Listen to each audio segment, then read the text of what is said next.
बच्चों, स्वागत है आपका अपना YouTube चैनल RKCC मोतिहारी में। तो बच्चों, कैसे हैं आप लोग? आशा करते हैं आप लोग ठीक होंगे। तो जैसे कि आप जानते हैं कि इकोनॉमिक्स का सीरीज शुरू हुई है, जिसमें आप लोग इकोनॉमिक्स में चैप्टर 1 का थ्योरी पढ़ चुके हैं। 2 वीडियो में आप लोग इकोनॉमिक्स का पूरा वीडियो चैप्टर 1 का पूरा खत्म कर चुके हैं। आशा करते, देखिए, यदि आप उस चैप्टर को यदि एक बार अगर वो उस वीडियो को एक बार बढ़िया से देख लेते हैं और एक बार किताब अच्छा से पढ़ लेते हैं, तो यकीनन मानिए आपसे जो किताब का जो यानी पुस्तक का जो पीछे का अभ्यास होती है वो अपने आप सॉल्व कर सकते हैं, है ना। उसके लिए आपको एक्सटर्नली किसी क्वेश्चन आंसर की जरूरत नहीं पड़ती है। तो इस वीडियो को आप लोग जाके अच्छे से देखिए, नीचे दिए गए डिस्क्रिप्शन में आपको दोनों वीडियो का लिंक हम डाल देंगे, ठीक है। तो बच्चों, आज की वीडियो जो पर्सनली बना रहे हैं, आज का वीडियो बहुत ज्यादा छोटा होगा, है ना। इसमें आप लोग का जो इकोनॉमिक्स का चैप्टर 1 जो है, इकोनॉमिक्स का इकोनॉमिक्स का जो आप लोग का बुक है, ये इकोनॉमिक्स का जो चैप्टर 1 का बुक है, उसी का आप लोग का इसका क्या कराया जाएगा, चैप्टर 1 जो है अर्थव्यवस्था एवं इसके विकास का इतिहास का पुस्तक प्रश्नावली का सॉल्व कराएंगे हम, ठीक है। लेकिन इसका आंसर आपको खुद देखना है, ठीक है, पूरा ईमानदारिता के साथ, है ना। और जो आप लोग अगर देखिए, आप लोग जो पीछे वाला जो वीडियो डाले हुए हैं, यदि आप उसको अच्छा से देख लेते हैं, है ना, तो आपको इससे इस क्वेश्चन आंसर को आप खुद ही बना सकते हैं। समझ में आया? तो चलिए, बिना टाइम को वेस्ट किए हुए हम आप लोग को इसको आगे की तरफ ले जाएंगे, समझाएंगे। समझ में आया कि नहीं आया बुआ? और बहुत खुशी की बात है कि अपने यूट्यूब चैनल पे पूरे 2000 का फैमिली हो चुकी है, पूरे 2000 बच्चे जुड़ चुके हैं अपने यूट्यूब चैनल पे, है ना। ऐसे ही प्यार देते रहिए आप सभी लोग, और ऐसे ही हम आप लोग के लिए मेहनत करके आप लोग को वीडियो बनाते रहेंगे, ठीक है। चलिए, अब आप लोग को चलते हैं एक छोटा सा मोटिवेशनल आप लोगों के लिए, कि बड़ी कामयाबी पाने के लिए छोटे छोटे बदलाव करना बहुत जरूरी होती है। बात सही है बुआ, कि देखिए लाइफ में जो होता है ना बुआ, छोटा छोटा बदलाव ही एक दिन बहुत बड़ा बदलाव होता है। आप लोग सुने हैं ना, प्रयास छोटा ही सही लेकिन लगातार होने चाहिए, क्योंकि बरसात की जो छोटी छोटी बूंदें होती है, पूरा एक दिन बाढ़ की समस्या पैदा कर देती है। समझ में आया आप सभी लोग को? चलिए, तो इसीलिए अपने लाइफ में बदलाव करते रहिए। देखिए, बदलाव कष्टमय होता है, परिवर्तन कष्टमय होता है, लेकिन याद रखिए, यकीनन मानिए, जरूरी होता है ना। तो अपने पढ़ाई में छोटे छोटे सुधार लाइए। अगर आप 2 घंटा पढ़ रहे हैं तो 2 घंटा 20 मिनट पढ़िए। रोज अपने पढ़ाई में 5 मिनट 10 मिनट इंक्रीजबल कीजिए, ठीक है। तो चलिए, बिना टाइम को गवाए हुए और टू द पॉइंट आते हैं। और टू द पॉइंट आने से पहले हम आप सभी लोग को एक चैप्टर आप लोग का ये रहा, ये अर्थव्यवस्था एवं इसके विकास का इतिहास, ये आप लोग का चैप्टर है। लेकिन इस बुक को पढ़ाते हम क्वेश्चन से कराएंगे, इससे पहले हम अपना खुद का अपना नोट्स लगाते हैं आप सभी लोग को, जिससे आपको कोई कष्ट में नहीं होगा। 1 मिनट रुक जाइएगा आप सभी लोग।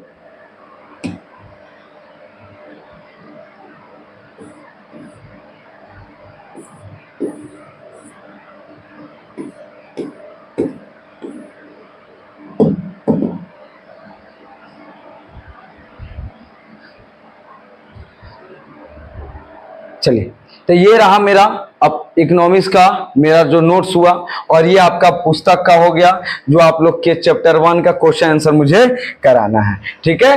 तो चलते हैं, पहले इस नोट्स को एक बार रिवीजन हम आप लोग को कराए हुए थे, आप लोग वीडियो जाके देख लीजिए। अर्थव्यवस्था क्या है, अर्थव्यवस्था की संरचना, ये सारे टॉपिक को मैंने बहुत बखूबी के द्वारा आप लोग को समझा दिए थे। बात समझ में आई बुआ? चलिए, इसको आगे देखते हुए इसके क्वेश्चन आंसर की तरफ हम लोग बढ़ते हैं, ठीक है। देखिए, बुक को अच्छा से पढ़िए। जो बच्चे के अंदर बुक पढ़ने का आदत हैबिटेशन होता है ना, वही बच्चे आगे जाके कुछ करते हैं।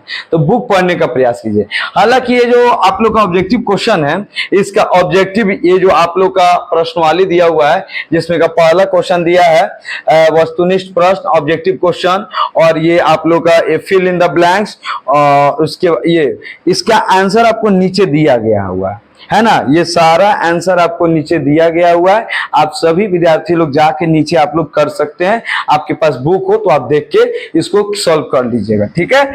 इसके लिए लेकिन फिर भी एक शॉर्ट हम करा दे रहे हैं आप सभी लोग को लिए।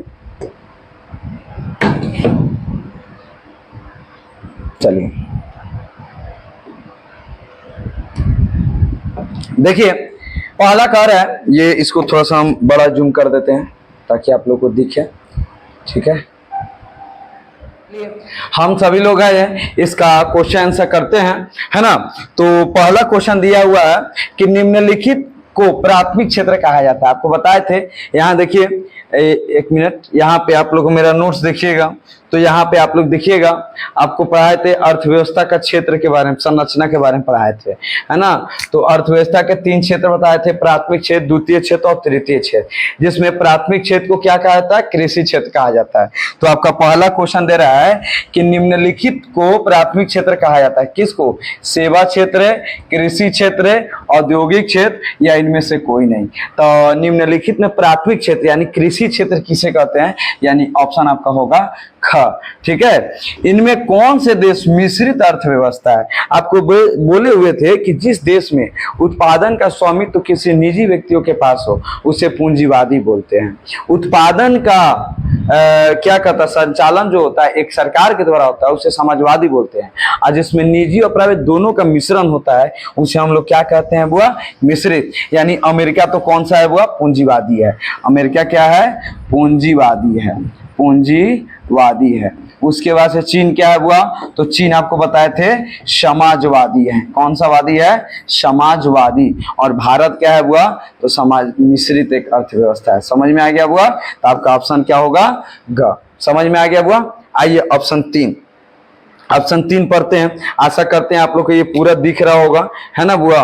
ये पूरा आप लोग का दिख रहा होगा। इधर भी आप लोग को हम शुरू से कर देते हैं, है ना। चलिए, बहुत बढ़िया, आप लोग यहाँ के देख लीजिए। इसके बाद हम मैंने लघु उत्तरीय, दीर्घ उत्तरीय सब इस वीडियो में कराएंगे। आप लोग ध्यान से, एकदम पर्सनली ध्यान से देखिएगा, कोई दिक्कत नहीं होगा। ठीक है, चलिए, कह रहा है अगला, क्या कर रहा है, एक मिनट, हाँ यहाँ पे,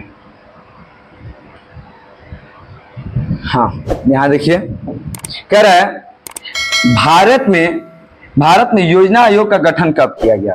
भारत में योजना आयोग का गठन क्या किया गया? तो आप लोग यहाँ से देखिएगा, आप नोट्स में जाके देखिएगा, तो योजना आयोग हम पढ़ाए हुए हैं। यहाँ देखिए, योजना आयोग के पढ़ाए हुए, प्लानिंग कमीशन के बारे में हम आपको बताए थे। तो इसमें लिखवाए थे क्या कि योजना आयोग का गठन 15 मार्च 1950 को किया गया था, जो आने वाले 5 वर्षों के लिए आर्थिक विकास की योजना बताना था, है ना। तो वहीं आपको ऑब्जेक्टिव मिला दिया गया है कि भारत में योजना आयोग का गठन कब किया गया? तो 15 मार्च 1950, 15 सितंबर 1950, 15 अक्टूबर 1951, इनमें से कोई नहीं। तो आपका आंसर क्या होगा बुआ? क। समझ में आया? कह रहा है जिस देश का राष्ट्रीय आय अधिक होता है वह देश क्या कहलाता है? क्या कहलाता है? अविकसित, विकसित, अर्धविकसित या इनमें से कोई नहीं। तो वो आपको बताए थे, जिस देश का प्रति व्यक्ति आय अधिक होता है उसका राष्ट्रीय आय अधिक होता है। जो जिस देश का राष्ट्रीय आय अधिक होता है वह देश उतना ही विकसित होता है बुआ। यानी बुआ आपका ऑप्शन क्या होगा? ख। इनमें से किसे पिछड़ा राज्य कहा जाता है? पंजाब, केरल, बिहार या दिल्ली? तो आपका आंसर क्या होगा बुआ? सी। इतना बात समझ में आ गया बुआ? आपको इस 5 ऑब्जेक्टिव में कोई दिक्कत नहीं होना चाहिए, कोई दिक्कत नहीं। चलिए आगे चलते हैं। ठीक है, चलिए अब रिक्त स्थानों की पूर्ति करें, रिक्त स्थानों की पूर्ति करें। ठीक है, आप लोग को दिखाई दे रहा होगा बुआ, आपका यहाँ दिखाई दे रहा होगा। कह रहा है कि भारत अंग्रेजी शासन का एक क्या था? तो आपको बताए थे, जब कोई समृद्धशाली देश कोई किसी कमजोर देश पर ऊपर अपना शासन करे तो उसे उपनिवेश कॉलोनी कहते हैं। तो यानी भारत अंग्रेज का क्या था बुआ? तो एक उपनिवेश था। क्या था बुआ? उपनिवेश था, उपनिवेश था। उसका से कह रहा है अंग्रेजों ने भारतीय अर्थव्यवस्था का डैश किया, क्या किया? शोषण किया। क्या किया बुआ? शोषण किया, शोषण किया। उसके से अर्थव्यवस्था आजीविका अर्जन की क्या होती है? तो एक प्रणाली होती है। क्या होती है? प्रणाली होती है। ठीक है ना बुआ? द्वितीय क्षेत्र को क्या कहा जाता है बुआ? तो प्राथमिक क्षेत्र को कृषि क्षेत्र, द्वितीय क्षेत्र को उद्योग क्षेत्र और तृतीय को सेवा क्षेत्र, यानी बुआ उद्योग क्षेत्र है। कौन सा क्षेत्र है? उद्योग क्षेत्र है।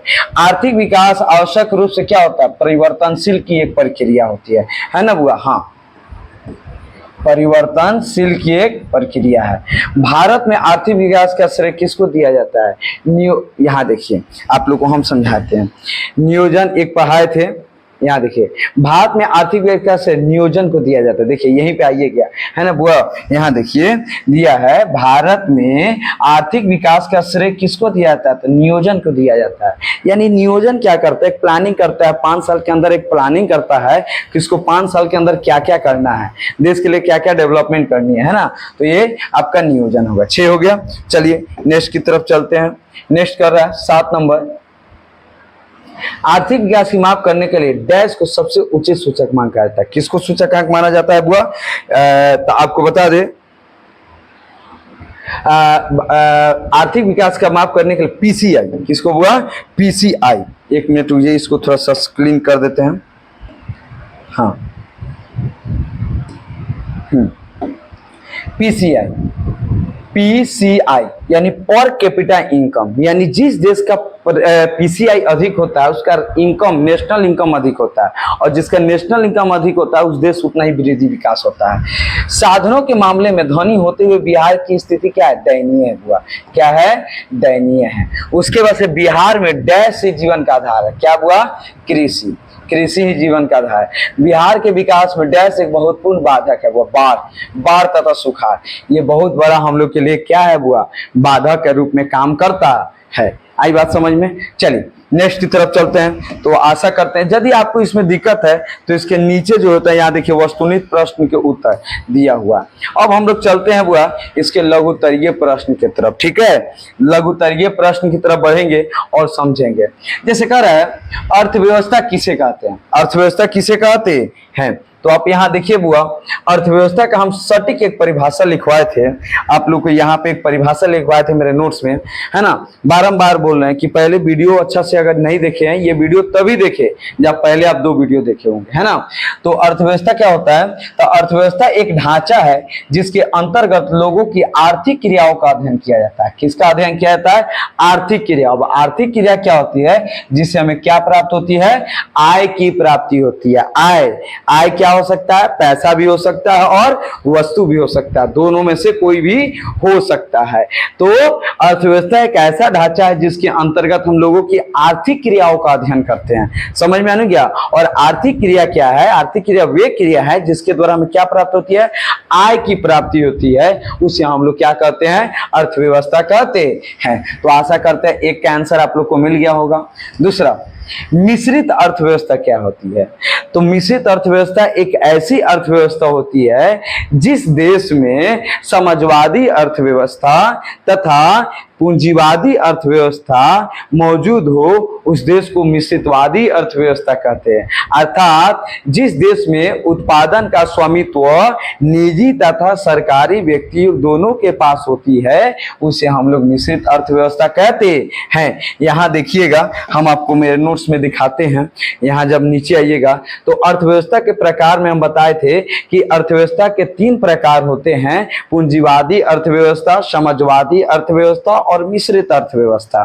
क्या होता है पूंजीवादी अर्थव्यवस्था, क्या होता है, तो जिस देश में उत्पादन के साधनों का स्वामित्व किसके पास होता है, निजी व्यक्तियों के पास होता है, उसे पूंजीवादी अर्थव्यवस्था कहते हैं। जैसे में अमेरिका, जापान, ऑस्ट्रिया। समाजवादी अर्थव्यवस्था, समाजवादी अर्थव्यवस्था क्या होता है, जिस देश में उत्पादन का स्वामित्व किसके पास हो, सरकार के पास होती हो। और मिश्रित अर्थव्यवस्था पूंजीवादी तथा समाजवादी अर्थव्यवस्था का क्या है, मिश्रण है। तो आशा करते हैं आपको ये भी समझ में आ गया हो, अर्थव्यवस्था, मिश्रित अर्थव्यवस्था, है ना बुआ। अब आया सतत विकास। कौन भी बुआ, विकास, सतत विकास। एक ऐसा विकास जो अपने इस पीढ़ी तो भोगे ही भोगे, सतत प्रवाह हो सके, मतलब लगातार उस विकास का प्रवाह हो सके, आने वाला पीढ़ी भी उसे भोगे, उसे ही हम लोग क्या कहते हैं बुआ, सतत विकास। ठीक है ना। अब करें आर्थिक नियोजन से आप क्या समझते हैं, समझ में आ गया। आर्थिक नियोजन, अब सवाल उठता है कि आर्थिक नियोजन होता क्या चीज है। आर्थिक नियोजन के बारे में हम लोग जानेंगे सही तरीका से, है ना। पहले एक बार रिवीजन कर देते हैं। वे सभी क्रियाएं जिससे हमें क्या, जिसके बारे में हम आर्थिक क्रिया का अध्ययन करते हैं। किसका अध्ययन करते हैं, आर्थिक क्रिया का अध्ययन करते हैं, उसे हम लोग क्या कहते हैं, अर्थव्यवस्था। और आर्थिक क्रिया क्या होता है बुआ, जिससे हमें क्या मिले बुआ, आय की प्राप्ति मिले। क्या मिले, आय की प्राप्ति मिले। आय कुछ भी हो सकता है, चाहे वह वस्तु भी हो सकता है, चाहे वह पैसा भी या रुपया भी हो सकता है। बात समझ में आ गया। उसका से मिश्रित अर्थव्यवस्था क्या है, तो जिस देश में समाजवादी प्लस पूंजीवादी, कौन हुआ, पूंजीवादी, दोनों का मिश्रण हो तो उसे मिश्रित अर्थव्यवस्था। वैसा विकास जो सतत प्रवाह हो सके उसे हम लोग क्या कहते हैं, सतत विकास कहते हैं। आर्थिक नियोजन क्या है, अब सवाल उठता है सर जी आर्थिक नियोजन, तो आप लोग देखिएगा यहाँ ध्यान से, हमने आर्थिक नियोजन के बारे में यहाँ पे पढ़ाया था, मौद्रिक विकास, आर्थिक विकास। यहाँ देखिएगा आपका क्वेश्चन क्या कर रहा है, आर्थिक नियोजन। यहाँ देखिएगा, एक सेकेंड,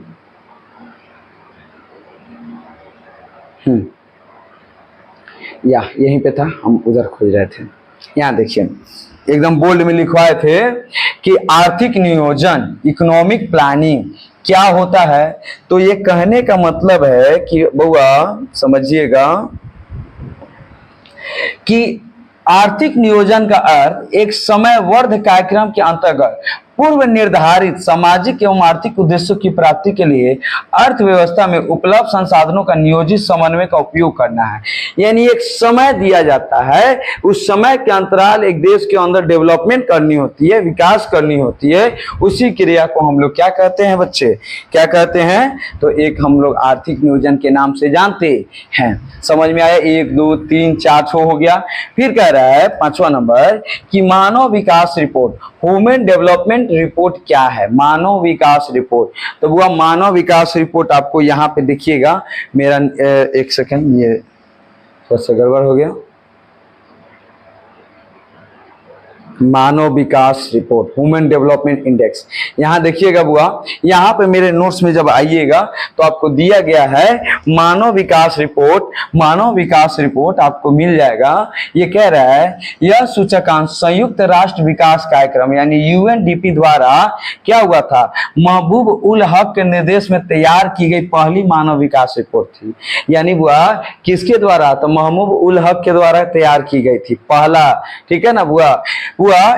यूएनडीपी द्वारा प्रकाशित मानव विकास रिपोर्ट विभिन्न देशों की तुलना, लोगों के क्या होता है, हमारे विभिन्न देशों की तुलना की गई। उसमें क्या देखा गया, तो लोगों का शैक्षिक स्तर देखा गया है ना, उनकी स्वास्थ्य की स्थिति देखी गई, उनकी प्रति व्यक्ति आय देखी गई, उसी आधार पर यह रिपोर्ट तैयार की गई। यानी वह क्या देखी गई, यानी शिक्षा देखी गई, सबसे पहले शिक्षा देखी गई, उसके वजह से क्या देखी गई, वह स्वास्थ्य देखी गई, उसके वजह से क्या देखी गई, प्रति व्यक्ति आय देखी गई, प्रति व्यक्ति आय देखी गई है ना, इत्यादि। इस सब दृष्टि से मिलाकर क्या एचडीआई का एक रिपोर्ट जारी हुआ, ह्यूमन डेवलपमेंट इंडेक्स का एक रिपोर्ट जारी किया गया और देखा गया कि किस देश का रिपोर्ट यानी डेवलपमेंट की रास्ता पे है। ये महबूब उल हक के निर्देश पर तैयार की गई। ये पूछता है कि पहली मानव विकास रिपोर्ट किसके द्वारा जारी की गई थी, है ना, तो महबूब उल हक के निर्देश में तैयारी की गई थी। इस बात को आप लोग याद रखिएगा। इसके 3 सूचक होते हैं, जीवन आशा सूचकांक, शिक्षा प्राप्ति सूचकांक और जीवन स्तर सूचकांक, है ना बुआ। तो ये आप लोग का 2 नंबरिया खत्म। एक और है आधारिक संरचना, इंफ्रास्ट्रक्चर पर प्रकाश डाले। इंफ्रास्ट्रक्चर बताए थे आपको वीडियो में कि 2014 के जब चुनाव हुआ तो बीजेपी के द्वारा जहां जहां कैंपिंग हो रही थी वो ज्यादातर एक शब्द का इस्तेमाल बहुत ज्यादा कर रहे थे लोग, क्या, तो हम आपको इंफ्रास्ट्रक्चर पर ज्यादा ध्यान देंगे। बिहार में जितने भी कैंडिडेट खड़े थे वो सभी के सभी अपने भाषण में क्या करते थे कि हम आपको इंफ्रास्ट्रक्चर पे ज्यादा से ज्यादा समय देंगे। अर्थात बुआ इंफ्रास्ट्रक्चर क्या होता है, तो जिस देश में सड़क, परिवहन, स्कूल, स्वास्थ्य, डॉक्टर, ये सब बैंक सुविधा जब सुचारू ढंग से हो तो उससे हम लोग क्या कहते हैं, वह आधारिक संरचना कहते हैं। यदि आपको प्रॉब्लम हो तो इसके बारे में भी मैंने आपको अपने नोट्स में यहाँ पर लिखवा दिया था, आधारिक संरचना इंफ्रास्ट्रक्चर के बारे में। यानी आधारिक संरचना उन सुविधाओं से है जो देश के आर्थिक विकास के लिए सहायक होते हैं। आर्थिक विकास, आर्थिक इंटरनल विकास में क्या होता है, सहायक होते हैं।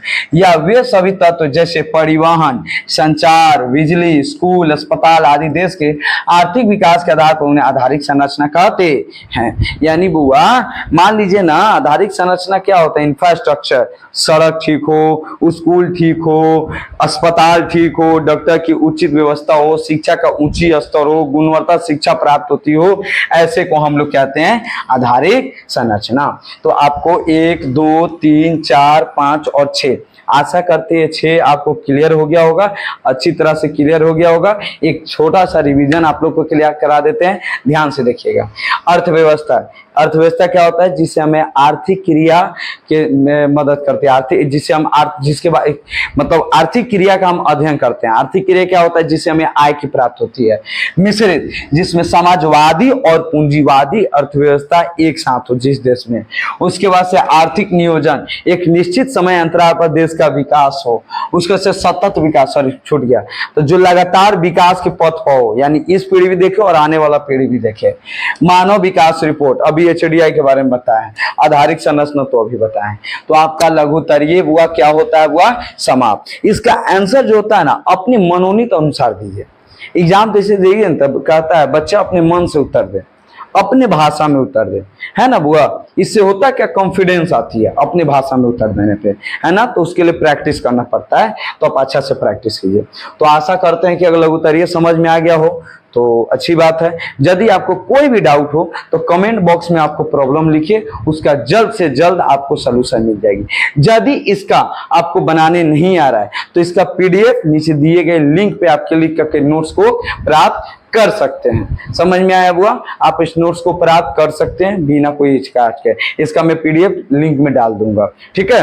नेक्स्ट अब आइए दीर्घ उत्तरीय पे। कथी पे है बुआ, दीर्घ उत्तरीय। दीर्घ उत्तरीय यानी लॉन्ग क्वेश्चन में है, जो 4 मार्क्स का पूछता है बुआ, है ना बुआ, 4 मार्क्स का पूछता है, इस बात को याद रखिएगा।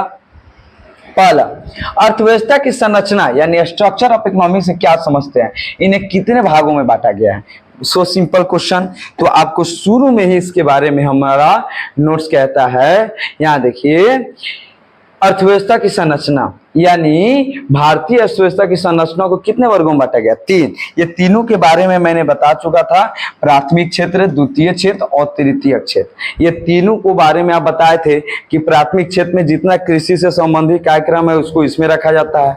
दूसरा, द्वितीय क्षेत्र यानी उद्योग से संबंधित रखा गया, उद्योग चाहे लघु हो, बृहत हो, कुटीर हो, कोई मतलब नहीं रखता है।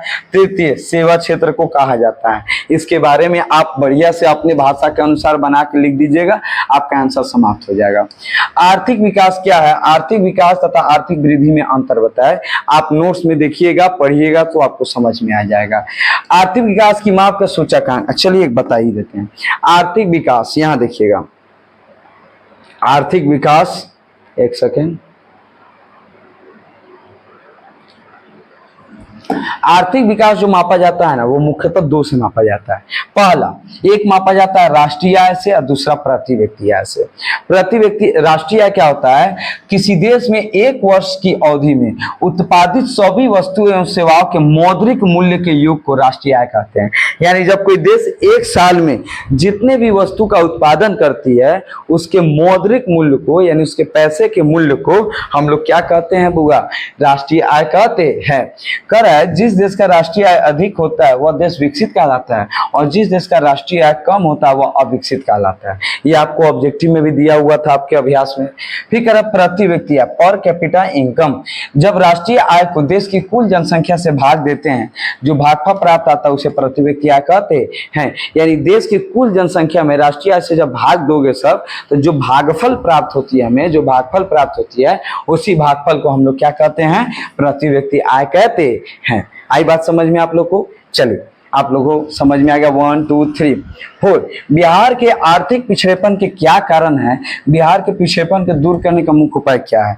तो आपको सबसे नीचे जब मेरा नोट्स देखिएगा तो सबसे नीचे में यहाँ लिखवाए थे कि बिहार में स्थिति, बिहार में विकास की स्थिति। तो बिहार में पिछड़ेपन के कारण क्या है, तेजी से बढ़ती हुई जनसंख्या, आधारिक संरचना का अभाव, कृषि पर निर्भरता, औद्योगिक पिछड़ेपन, बाढ़ तथा सुखाड़ की क्षति, गरीबी, खराब विधि व्यवस्था, कुशल प्रशासन की अभाव, इसका डिटेल वर्णन किए थे हम लोग वीडियो में, है ना बुआ। इसके दूर करने का भी उपाय बहुत सारा है बुआ। तो इसका दूर, जब कोई प्रॉब्लम आता है ना, जब कोई प्रॉब्लम आता है तो उसका सोल्यूशन साथ में आता है, बस आपको उसको पहचानने की आवश्यकता होती है ना। आपदा में भी एक क्या होता है, एक अवसर खोजनी चाहिए, ठीक है ना बुआ। जैसे जनसंख्या पर नियंत्रण, कृषि का तेजी से विकास, ये कब होगा? वैश्वीकरण के कारण होगा। आप लोग का इकोनॉमी का छठा चैप्टर होगा वैश्वीकरण, ग्लोबलाइजेशन, उसमें पढ़ाएंगे। बाढ़ पर नियंत्रण, आपको डैम बनाना होगा, है ना। आधारिक संरचना का विकास, उद्योग का विकास, गरीबी दूर करना, शांति व्यवस्था केंद्र। यानी एक रेखा से बात किया जाए तो प्राथमिक, द्वितीय और तृतीय तीनों क्षेत्र में सरकार को बखूबी से बिहार पे एक कारगर मेहनत करना चाहिए, एक न्याय टीम बनानी चाहिए बिहार को गरीबी दूर करने के लिए, तब जाता है। एक अम्बेडकर साहब, सॉरी अम्बेडकर बोल रहे हैं, so sorry, APJ Abdul Kalam किसी भाषण में बोले थे कि जैसे एक कैंसर होता है ना, शरीर के किसी एक भाग में होता है लेकिन वो पूरे शरीर को निरस्त कर देती है ना। उसी तरह देश में यदि एक छोटा सा भी राज्य अगर गरीब है तो पूरे भारत देश के लिए वो एक कैंसर का रूप ले सकता है। इसीलिए बिहार को, अगर भारत को डेवलप करना है तो इसमें बिहार को डेवलप करना बहुत जरूरी है। इस बात को हमको पहचानना पड़ेगा। समझ में आया बच्चों? तो चलिए, ये रहा आप लोग का क्वेश्चन आंसर। इस वीडियो में मैंने आपका क्वेश्चन आंसर कराया, पूरा क्वेश्चन आंसर लघु उत्तरीय, दीर्घ उत्तरीय सब करा दिया, नोट्स करा दिया।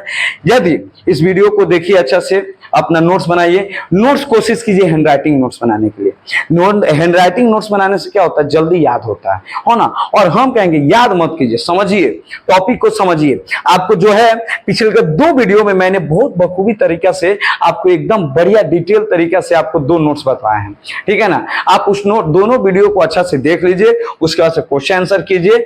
अगर यदि इसको बनाने में भी प्रॉब्लम है तो नीचे एक लिंक दी होगी, उस लिंक को आप क्या कीजिएगा, कॉपी करके आप मतलब ओपन कीजिएगा, लिंक को ओपन कीजिएगा, आपको एक पीडीएफ फाइल में हैंडराइटिंग नोट्स, एक टॉपर का हैंडराइटिंग नोट्स मिलेगी, जिससे आप उसको मदद से आप इसको भी बना सकते हैं, ठीक है। तो चलिए, अगर वीडियो अच्छा लगे तो लाइक कमेंट, अपने दोस्तों के पास जो मैट्रिक में पढ़ते हैं, जो इस बार 10th क्लास के एग्जाम देने वाले हैं, तो देखिएगा फाइनली इस चैप्टर की समाप्ति होती है। इसका एक टेस्ट पेपर भी हम जल्द से जल्द आपको देंगे, जो आप लोग को बनाकर मुझे पीडीएफ करना होगा बुआ। चलिए, तो आई होप अच्छा लगा होगा वीडियो।